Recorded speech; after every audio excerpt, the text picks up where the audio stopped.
खंगाला जाएगा, तलाशा जाएगा कि राम ने कौन से ऐसे काम किए थे, तो पता चलेगा कि राम ने एक शूद्र के पढ़ने पर शंभूक का गर्दन काट दिया था।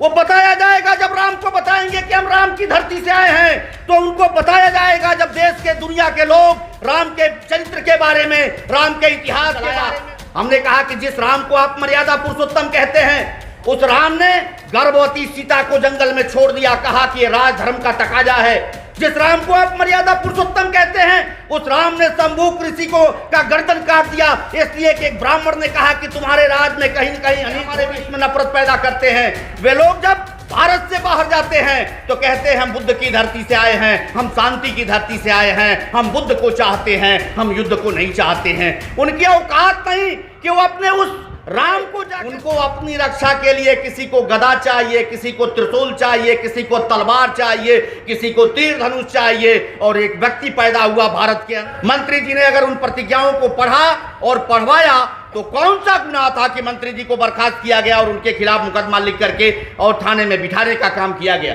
तो इसलिए साथियों, हमको इसलिए भंते सुमित रतन जी और उसके तत्काल बाद राजेंद्र पाल गौतम जी को बर्खास्त किया गया, थाने पर बिठाया गया, और उसके बाद सुमित रतन जी ने लखनऊ, हम दिल्ली से सीधे हम लखनऊ आए और लखनऊ के पार्क में विशाल बौद्ध सम्मेलन हुआ, और वहां पर भी आदरणीय सुमित रतन जी ने 22 प्रतिज्ञाओं को पढ़वाने का काम किया, और किसी की औकात नहीं हुई कि मुकदमा लिखे और किसी को पूछने जाए। और उसके बाद फिर मेरठ में कार्यक्रम हुआ और आज गोरखपुर में हो रहा है। साथियों, हम बुद्ध के लोग हैं और हम तो इस बात पर हमको फक्र है कि हम वहां पैदा हुए जहां बुद्ध ने परिनिर्वाण को प्राप्त किया, देवरिया और कुशीनगर।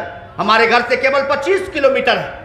हर हफ्ते, हर 15 दिन पर एक बार जब जाते हैं कुशीनगर तो अजीब सुकून मिलता है कि हमारा एक पूर्वज, हमारा एक पुरखा जिसने पूरी दुनिया को रास्ता दिखाया शांति का, समता का, ममता का, प्रेम का, बंधुत्व का, आज उस हम कुशीनगर में महामना बुद्ध के उस परिनिर्वाण स्थली पर आए हुए। और साथियों, वे लोग जो यहाँ पर भारत में राम की बात करके हमारे बीच में नफरत पैदा करते हैं, वे लोग जब भारत से बाहर जाते हैं तो कहते हैं हम बुद्ध की धरती से आए हैं, हम शांति की धरती से आए हैं, हम बुद्ध को चाहते हैं, हम युद्ध को नहीं चाहते हैं। उनकी औकात नहीं कि वो अपने उस राम को जाकर के दुनिया के देशों में बताएं कि हम राम की धरती से आए हैं। इसलिए जब राम की धरती से वो कहेंगे तो इस बात को खंगाला जाएगा, तलाशा जाएगा कि राम ने कौन से ऐसे काम किए थे, तो पता चलेगा कि राम ने एक शूद्र के पढ़ने पर शंभूक का गर्दन काट दिया था। वो बताया जाएगा जब राम को बताएंगे कि हम राम की धरती से आए हैं, तो उनको बताया जाएगा जब देश के दुनिया के लोग राम के चरित्र के बारे में, राम के इतिहास के बारे में जो भले ही मिथक है, जब खंगालेंगे तो पता चलेगा कि राम ने 50% आबादी जो महिला होती है, नारी होती है, उसका अग्नि परीक्षा लेने के बाद भी अपनी पत्नी सीता का जंगल में गर्भवती होने के बाद परित्याग कर दिया था। लेकिन बुद्ध ने क्या किया? राम के पास धनुष है, तीर है। हिंदू जितने भी 33 करोड़ देवता हैं, सारे देवताओं के पास कोई ना कोई हथियार है।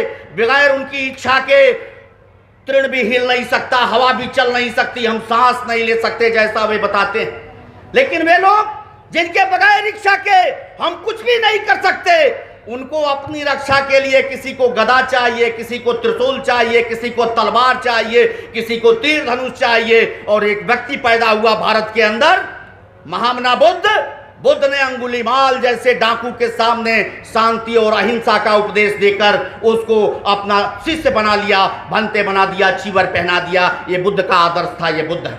और हम आपसे कहना चाहते हैं कि अभी बात हो रही थी रामभद्राचार्य की। एक बार मैं चित्रकूट गया और मेरे मन में चित्रकूट गया जब देखा विकलांग विश्वविद्यालय, विकलांग इंटर कॉलेज, मूक बधिर इंटर कॉलेज, तमाम संस्थाएं, तो लोगों ने बताया मेरे जिले के देवरिया के 19 मिश्रा वहां पर प्रतिकुलपति थे, बताया कि बहुत शानदार व्यक्ति हैं, 16 भाषाओं के जानकार हैं। मेरे मन में भी श्रद्धा जागृत हुई कि रामभद्राचार्य जन्म से अंधा, 16 भाषाओं का जानकार, उस व्यक्ति से मिलना चाहिए।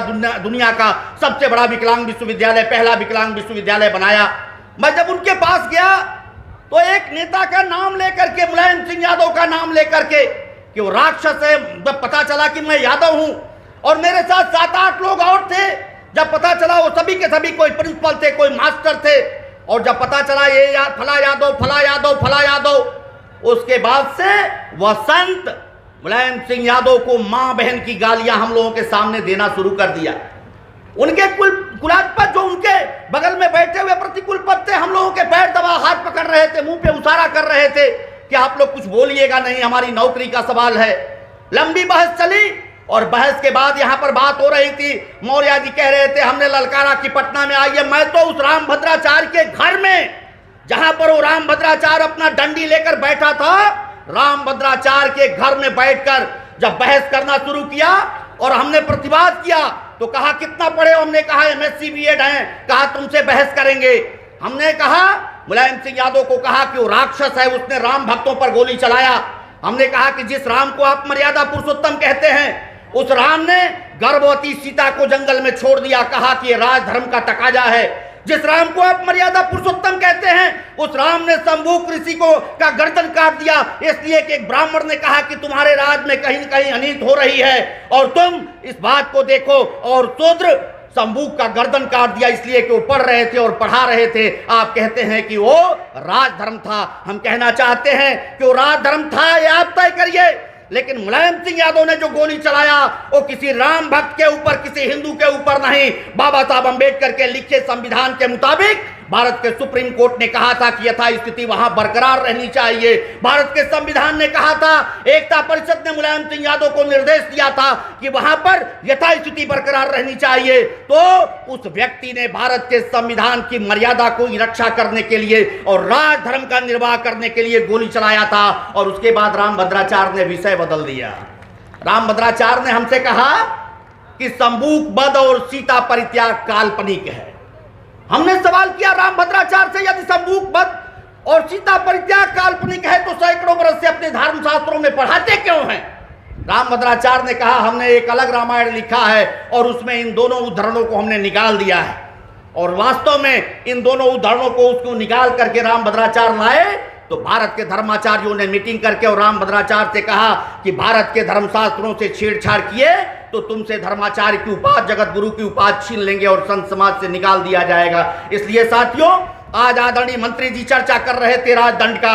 जब भारत का संविधान, जहां लोकतंत्र है, राजा के पास राजदंड होता है, लेकिन आज हमारे देश के संविधान के ऊपर बहुत बड़ा खतरा है। हमारे देश के ऊपर अभी रेल हादसा हुआ और पता है 3,12,000 पद रेलवे में खाली हैं और 1,40,000 पद केवल सुरक्षा से जुड़े हुए जो कर्मचारी हैं, उन सुरक्षा से जुड़े हुए कर्मचारियों के 1,40,000 पद खाली हैं। इस बात को हमारा हिंदी अखबार नहीं लिखता, अंग्रेजी अखबारों ने दिल्ली से प्रकाशित किया है कि 3,12,000 पद रेलवे के आज की तारीख में खाली हैं, जिसमें 1,40,000 सिक्योरिटी से, सुरक्षा से, सेफ्टी से जुड़े हुए पद हैं। लेकिन ये सरकार, मोदी की सरकार 9 वर्ष में एक भी रिक्रूटमेंट रेलवे में नहीं की। इसलिए नहीं की कि उसमें 50% कम से कम हमारे बेटे और बेटियों को रोजगार मिलता। इसलिए साथियों, ये बौद्ध सम्मेलन हमारे अपने बहुजन समाज को सजग करने के लिए, जागृत करने के लिए आदरणीय भंते सुमित रतन जी ने रखा और आगे भी बनारस में प्रयास है और आगे भी भंते सुमित रतन जी का जहां भी जैसे भी प्रयास होगा,